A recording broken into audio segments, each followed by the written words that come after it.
ಬ್ರೇಕ್ನ ನಂತರ ಲೋಕಲ್ ಎಕ್ಸ್‌ಪ್ರೆಸ್‌ಗೆ ಸ್ವಾಗತ. ಬೆಂಗಳೂರು ಸೇರಿದಂತೆ ರಾಜ್ಯದ ಇತರೆಡೆಯಲ್ಲಿ ಚಾಲ್ತಿಯಲ್ಲಿದ್ದ ವಾಮಾಚಾರ ಈಗ ಮಂಗಳೂರಿಗೂ ಕಾಲಿಟ್ಟಿದೆ. ಮಹಾನಗರ ಪಾಲಿಕೆ ಎದುರೇ ವಾಮಾಚಾರ ನಡೆಸಲಾಗಿದೆ. ಇದು ಬೀದಿ ಬದಿ ವ್ಯಾಪಾರಸ್ಥರದ್ದೇ ಕೃತ್ಯ ಅಂತ ಮೇಯರ್ ಪ್ರವೀಣ್ ಹೇಳಿದ್ದಾರೆ. ಆದರೆ ಫುಟ್ಪಾತ್ ತೆರವಿಗಾಗಿ ಟೈಗರ್ ಕಾರ್ಯಾಚರಣೆಯನ್ನ ಯಾವುದೇ ಕಾರಣಕ್ಕೂ ನಿಲ್ಲಿಸೋದಿಲ್ಲ ಅಂತ ಘೋಷಿಸಿದ್ದಾರೆ.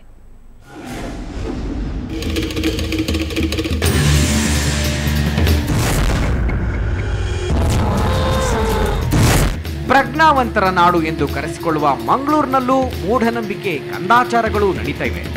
ಇದಕ್ಕೆ ಮಂಗಳೂರಿನ ಮಹಾನಗರ ಪಾಲಿಕೆಯಲ್ಲಿ ನಡೆದ ಘಟನೆಯ ಸಾಕ್ಷಿ. ಪಾಲಿಕೆ ಮುಂಭಾಗದಲ್ಲಿ ವಾಮಾಚಾರ ನಡೆದಿದೆ. ಮಂತ್ರಿಸಿದ 3 ನಿಂಬೆಹಣ್ಣು, 1 ತೆಂಗಿನಕಾಯಿ ಮತ್ತು 1 ಕುಂಬಳಕಾಯಿಯನ್ನ ಒಡೆಯಲಾಗಿದೆ. ಅದಕ್ಕೆ ಕುಂಕುಮವನ್ನು ಹಚ್ಚಲಾಗಿದೆ. ಮೇಯರ್ ಮತ್ತು ಉಸ್ತುವಾರಿ ಸಚಿವರು ತಮ್ಮ ವಾಹನವನ್ನ ನಿಲ್ಲಿಸೋ ಜಾಗದಲ್ಲೇ ಈ ಕೃತ್ಯ ನಡೆದಿದೆ. ಈ ಬಗ್ಗೆ ಪ್ರತಿಕ್ರಿಯೆ ಕೊಟ್ಟಿರೋ ಉಸ್ತುವಾರಿ ಸಚಿವ ಕೃಷ್ಣ ಪಾಲೆಮಾರ್ ಇಂತಹ ಕೃತ್ಯಗಳಿಂದ ವಿಚಲಿತರಾಗದಂತೆ ಜನತೆಯಲ್ಲಿ ಮನವಿ ಮಾಡಿದ್ದಾರೆ. ನಾವು ಗಾಬರಿಗೊಳ್ಳುವಂಥದ್ದು ಏನಿಲ್ಲ. ಯಾವುದೇ ಸಾಮಾನ್ಯ ಜನರು ಅದರ ಬಗ್ಗೆ ಮಂಗಳೂರು ಮಹಾನಗರ ಪಾಲಿಕೆಗೆ ಬರಬಾರ್ದು ಅಂತ ಹೇಳಿ ಏನಾದರೂ ಒಂದು ಮಾಟ ಮಾಡಿದರೂ ಕೂಡ ಬರದೇ ಇರಲಿಕ್ಕಿಲ್ಲ. ಎಲ್ಲರೂ ಬರ್ಬೋದು, ಏನು ಸಮಸ್ಯೆ ಇಲ್ಲ. ಆದರೆ ಅದರಿಂದ ಮಾಟ ಮಂತ್ರದಿಂದ ಏನು ಅದರ ಉತ್ತರ ಅಂತ ಹೇಳುವಂಥದ್ದು ಯಾರು ಹೇಳುವಂಥದ್ದಲ್ಲ. ಯಾಕಂದರೆ ಅವರವರ ಸಮಾಧಾನಕ್ಕೆ ಎಲ್ಲ ಮಾಡ್ತಾರೆ.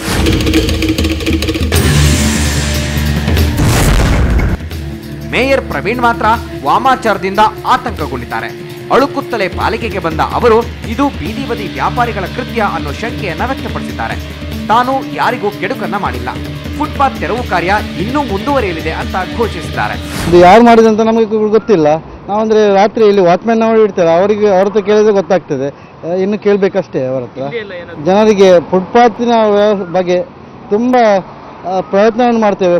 ಜನರಿಗೆ ಫುಟ್ಪಾತ್ನಲ್ಲಿ ನಡೆಯಬಹುದು, ಅದರಲ್ಲಿ ನಡೀಲಿಕ್ಕೆ ಅವಕಾಶ ಕೊಡಬೇಕು. ಫುಟ್ಪಾತ್ನಲ್ಲಿ ಅಂಥ ಇದರಲ್ಲಿ ನಾವು ಕೆಲವು ಕಾನೂನನ್ನು ಕೈಗೆ ತಗೊಳ್ತೇನೆ. ಪಾಲಿಕೆಯ ಅಧಿಕಾರಿಗಳು ಮತ್ತು ಜನಪ್ರತಿನಿಧಿಗಳ ವರ್ತನೆಯಿಂದ ಬೇಸತ್ತು ರೋಸಿ ಹೋದ ಜನ ಈ ಕೃತ್ಯ ನಡೆಸಿದ್ದಾರೆ ಅನ್ನೋ ಗುಸುಗುಸು ಪಾಲಿಕೆಯ ಪಡಸಾಲೆಯಲ್ಲಿ ಹರಡಿದೆ. ಇದು ಪ್ರತಿಪಕ್ಷದವರ ಕೃತ್ಯ ಅಂತ ಆಡಳಿತಾರೂಢ ಬಿಜೆಪಿಯ ಕಾರ್ಪೊರೇಟರ್ಗಳು ಆರೋಪಿಸುತ್ತಾರೆ. ಸುಖೇಶ್ ಕುಮಾರ್, ಸುವರ್ಣ ನ್ಯೂಸ್ 24/7, ಮಂಗಳೂರು. ಪ್ರಕೃತಿ ವಿಸ್ಮಯವೋ ಪ್ರಾಣಿಗಳ ಪವಾಡವೋ ಅನ್ನೋ ಹಾಗೆ ಕೆಲವೊಮ್ಮೆ ನಾವೆಂದು ಕಂಡು ಕೇಳರಿಯದ ಘಟನೆಗಳು ನಡೆಯುತ್ತೆ.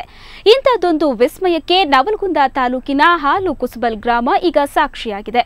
ಅದೇನಪ್ಪ ಅಂತಹ ವಿಸ್ಮಯದ ಸಂಗತಿ ಅಂತೀರಾ? ಈ ವರದಿ ನೋಡಿ.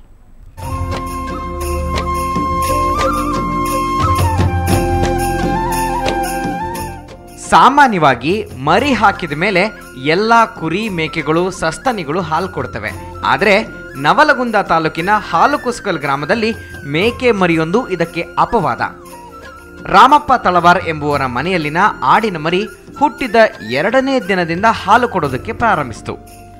ಸದ್ಯ 15 ದಿನಗಳಾಗಿರುವ ಈ ಮರಿಯ ಕೆಚ್ಚಲಿನ ಹಾಲು ದಿನದಿಂದ ದಿನಕ್ಕೆ ಹೆಚ್ಚಾಗ್ತಿದೆಯಂತೆ.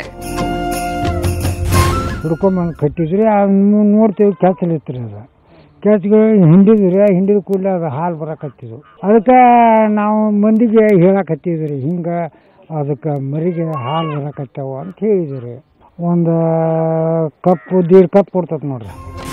ಆಡಿನ ಮರಿಯ ಈ ಪವಾಡದಿಂದ ಹಾಲು ಕುಸುಗಲ್ ಗ್ರಾಮ ಈಗ ಎಲ್ಲರ ಆಕರ್ಷಣೀಯ ಕೇಂದ್ರವಾಗಿ ಮಾರ್ಪಾಟಾಗಿದೆ. ಅಪರೂಪದ ಈ ಮೇಕೆ ಮರಿಯನ್ನ ನೋಡೋದಕ್ಕೆ ಸುತ್ತಮುತ್ತಲ ಗ್ರಾಮಸ್ಥರು ತಂಡೋಪತಂಡವಾಗಿ ಗ್ರಾಮಕ್ಕೆ ಬರ್ತಿದ್ದಾರೆ. ಇದು 2ನೇ ದಿವಸಕ್ಕೆ ಇವರು ಹಿಂಡ್ಲಿಕ್ಕೆ ಚಲೋ ಮಾಡಿದ್ರೆ ಅದು ಹಾಲು ಕೊಡ್ಲಿಕ್ಕೆ ಐತೈತಿ. ಮತ್ತು ಈಗ ಸಾಧಾರಣ 10-15 ದಿವಸದ ಮಟನೂ ಆಗಿರ್ಬೇಕ್ರಿ ಇದು ಹುಟ್ಟಿ. ಈ 15 ದಿವಸದ ಮಟ್ಟ ಇವತ್ತಿನ ದಿವಸ ನಾವು ಎಲ್ಲರೂ ಊರನ್ನವ್ರು ಕೂಡಿ ಅದನ್ನ ನೋಡಿ ಹಿಂಡಿದ್ರೆ ಸಾಧಾರಣ 1 ವಾಟೆ ಮಟನೂ ಹಾಲು ಕೊಡ್ತೀರಿ ಅದು. ಮತ್ತು ಆ ಹಾಲನ್ನ ಬೇರೆದವ್ರು ನಾವು ಕುಡಿಲಿಕ್ಕೆ ಸಹಿತ ಕೊಟ್ಟಿವಿ. ಆ ಹಾಲು ಭಾಳ ರುಚಿಕಟ್ಟಾದಂಥ ಹಾಲು ಇತ್ತು. ಆಡಿನ ಮರಿಯ ಈ ಪವಾಡವನ್ನ ಕಂಡು ಸ್ವತಃ ಕುರಿಗಾರರೇ ಮೂಗಿನ ಮೇಲೆ ಬೆರಳಿಟ್ಕೊಂಡಿದ್ದಾರೆ. ವರ್ಷದಿಂದ ಕುರಿ ಮೇಯಿಸುವಂತ ಬಂದ್ರೂ ಈ ಆಕಾರ ಅನ್ನೋದು ನಾವು ನೋಡಿದ್ದಿಲ್ಲ. ಈಗ ನಮಗೆ ಆಕರ್ಷಿತ ಆಗಿಬಿಟ್ಟಿರುತ್ತೆ. ಈಗ ನಮಗಿದೆ ಈಗ ಹುಟ್ಟಿದ 2 ದಿನಕ್ಕೆ ಅದ್ರ ಮೇಲಿನ ಹಾಲು ಕೆಳಗೆ ಬೀಳಾಕತ್ತಿದ್ವು. ಕೆತ್ತಲ ಫಸೊಂದು ದೊಡ್ಡ ಆಡಿಗಿಂತ ಸ್ವಲ್ಪ ಸಾಧಾರಣ ಕೆತ್ತಲ ಬಂದೈತಿ.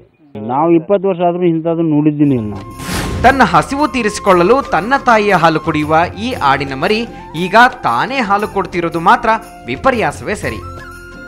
ತಾಯಿ ಜೊತೆ ಚಿನ್ನಾಟವಾಡಬೇಕಿದ್ದ ವಯಸ್ಸಿನಲ್ಲಿ ಹಾಲು ಕೊಡ್ತಿರೋ ಈ ಅಪರೂಪದ ಆಡಿನ ಮರಿ ಈಗ ಗ್ರಾಮಸ್ಥರೆಲ್ಲರ ಪ್ರೀತಿಗೆ ಪಾತ್ರವಾಗಿದೆ. ಅನಂತರಾಮಯ್ಯ, ಸುವರ್ಣ ನ್ಯೂಸ್ 24/7 ಹುಬ್ಬಳ್ಳಿ.